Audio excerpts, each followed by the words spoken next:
Everyone, welcome to my YouTube channel. और मैं हमेशा लोगों से कहता हूँ जो मेरे फ्रेंड्स भी होते हैं या शॉर्ट सर्कल में होते हैं, मैं उनसे हमेशा एक बात कहता हूँ कि यार अमीरों से ना दोस्ती ज़रूर रखें, उनके साथ उठना बैठना ज़रूर रखें। उसकी एक वजह है, उसकी वजह ये है कि आपको बहुत कुछ सीखने को मिलता है और ये फैक्ट है।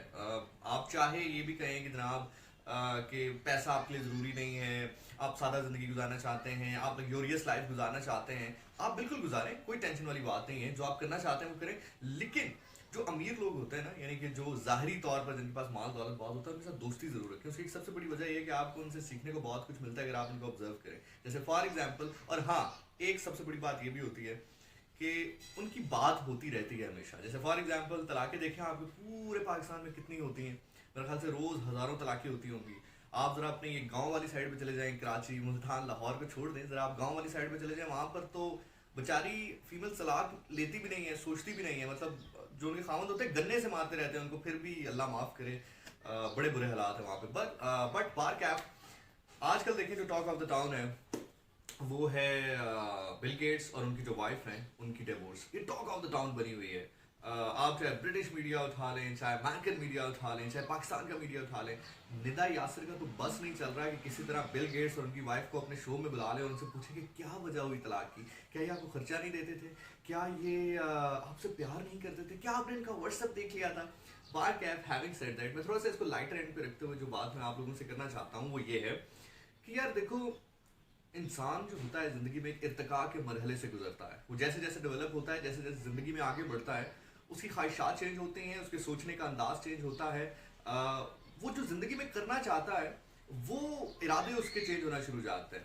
और एक चीज़ जो मुझे सबसे अच्छी लगी, ऑल दो कि वो सारी बातें अपनी जगह पर, कि अल्लाह के नज़दीक जायज़ कामों में से सबसे नापसंदीदा काम है ये। लेकिन यहाँ पर देखो यार, सबसे सोचने वाली बात है, हमें से अच्छा लोग क्या करते हैं। वह बुल्ले शाह सरकार ने कहा था कि बुल्ले शाह उड़दियां फड़दा है जेड़ा घर बैठा उन्होंने फड़ेगा ना। यानी कि सब लोग ये कहते हैं देखें जी, अल्लाह के करीब ये कितना नापसंद काम है, अल्लाह ने इसको नापसंद फरमाया है। लेकिन आप ये भी तो सोचें कि नापसंद फरमाने के बावजूद भी अल्लाह ने एक काम को जायज़ रखा है।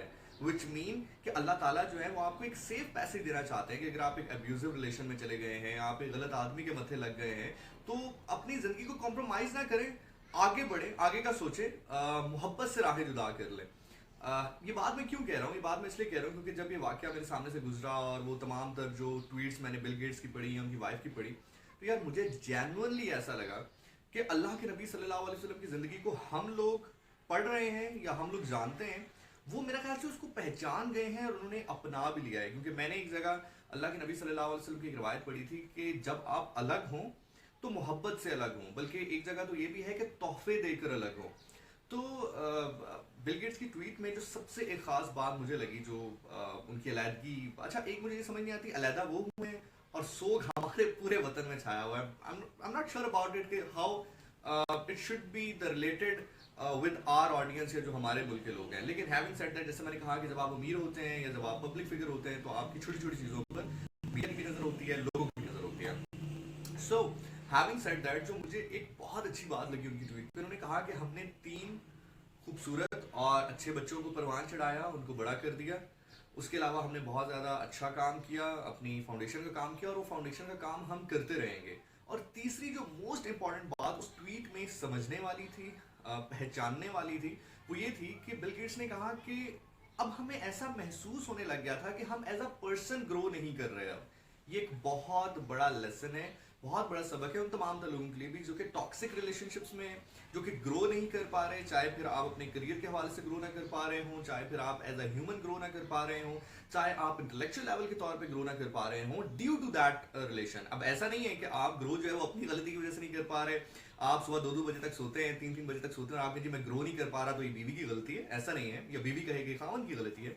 सो अगर टॉक्सिक रिलेशन में होने की वजह से आप ग्रो नहीं कर पा रहे, तो आप यहां से अंदाजा लगा लो कि उनके लिए अपनी पर्सनल जो अपब्रिंगिंग है या जो पर्सनल ग्रूम होना है वो कितना इंपॉर्टेंट है। बिकॉज वो कोई आम आदमी नहीं है, like he is a Bill Gates. Maximum हम जो ग्रो करते हैं या आगे बढ़ने की कोशिश करते हैं, करियर डेवलप करते हैं, क्यों करते हैं? इसलिए करते हैं कि यार हम पैसा बनाएं, अपने करियर को बेहतर करें, अपनी जिंदगी में आसाइशें लेकर आएं, लग्जूरियस लाइफ गुजारें। बट बिल गेट्स सब कुछ होने के बावजूद भी लाइक वो कह देता है कि ठीक है यार, अब 3 बच्चे भी हो गए हैं, पैसा मेरे पास वैसे ही बहुत ज्यादा है, कुछ जिंदगी जो है हमारी गुजर गई है, कुछ गुजरनी है तो गुजार लेते हैं। लेकिन आप यहां से अंदाजा लगाओ कि उनके लिए जो पर्सनल डेवलपमेंट है वो इतनी इंपॉर्टेंट है कि उन्होंने कहा कि नहीं यार, चूंकि हम पर्सनली ग्रो नहीं कर पा रहे तो हम इस रिश्ते को आगे लेकर नहीं चल सकते या हमें नहीं लेके जाना चाहिए। यहाँ पर मेरा मैसेज भी यही है, खासतौर पे मीडिया को, कि कोई इतनी बड़ी खबर नहीं है, इससे बहुत बड़ी खबरें जो है वो पाकिस्तान में मौजूद है। जैसे मैं आपको भी ये खबर देता हूँ कि अमेजोन ने सेलर लिस्ट में शामिल कर दिया पाकिस्तान को, जिससे ई कॉमर्स का एक बहुत बड़ा बूम और बूस्ट मिलेगा। पाकिस्तान में जो ई कॉमर्स के लोग हैं, जो ऑनलाइन बिजनेसेस कर रहे हैं, और खासतौर पर क्योंकि जैसे कि आप लोग जानते हैं कि कोविड-19 के बाद बहुत सारे बिजनेसेस जो हैं वो ऑनलाइन शिफ्ट हो गए हैं, तो वो तमाम लोग जो कि ऑनलाइन बिजनेस कर रहे हैं उनको बहुत बूम मिलेगा ड्यू टू दैट कि अमेजोन ने हमें लिस्ट कर लिया है पाकिस्तान के जो ई कॉमर्स में काम करने वाले लोग हैं उनको एज अ सेलर। ये एक बहुत बड़ी बात है, credit goes to the current government. And having said that, उसके अलावा भी बहुत सारी पॉजिटिव न्यूज भी हैं। तो बजाय इसके कि हम किसी की तलाकों को डिस्कस करें मेन स्ट्रीम मीडिया के ऊपर एंड ऑल दैट स्टफ, हाँ ये जरूर है यहाँ पर ये बात की जा सकती है सीखने के लिए। जैसे कि मैंने कहा कि उनकी तलाक से मैंने ये एक चीज सीखी है कि बंदा चाहे बिल गेट्स भी हो, बंदा चाहे अमीर तरीन आदमी भी हो, लेकिन पर्सनल डेवलपमेंट को जो है उसको जरूर फोकस रखना चाहिए और पर्सनल डेवलपमेंट को किसी भी तरह कॉम्प्रोमाइज नहीं करना चाहिए। ये तो हो गई उनकी बात।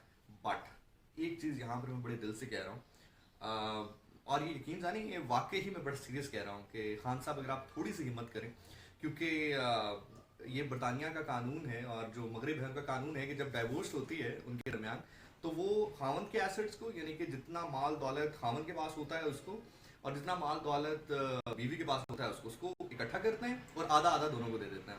विच मीन कि बिल गेट्स की जो आधी दौलत है उसकी मालिका अब उनकी साबका वाइफ है। तो खान साहब, चूंकि आप कहते भी हैं कि आपको मगरिब नहीं, आप मगरिब को आपसे बेहतर कोई नहीं जानता, और माशाल्लाह आपका वसी तजुर्बा भी है इस फील्ड में, तो एक कद निकाह से मेरा ख्याल से पाकिस्तान का काफ़ी कर्जा उतर सकता है। सो इसके बारे में सोचा जा सकता है। Having said that, that is on a lighter note, अपना बहुत सारा ख्याल रखिए। हमेशा डार्कनेस में लाइट को जरूर ढूंढते रहिए, हमेशा से पॉजिटिविटी को जरूर देखते रहिए। पर्सनल जो आपका बिल्डअप है, जो पर्सनल आपकी इम्प्रूवमेंट है, उसको जरूर जहन में रखिए। इंशाल्लाह नेक्स्ट वीडियो के साथ जरूर मुलाकात होगी किसी और hot topic of the town के साथ। टिल देन अपना बहुत ख्याल रखें और like share and subscribe. Thank you, love you.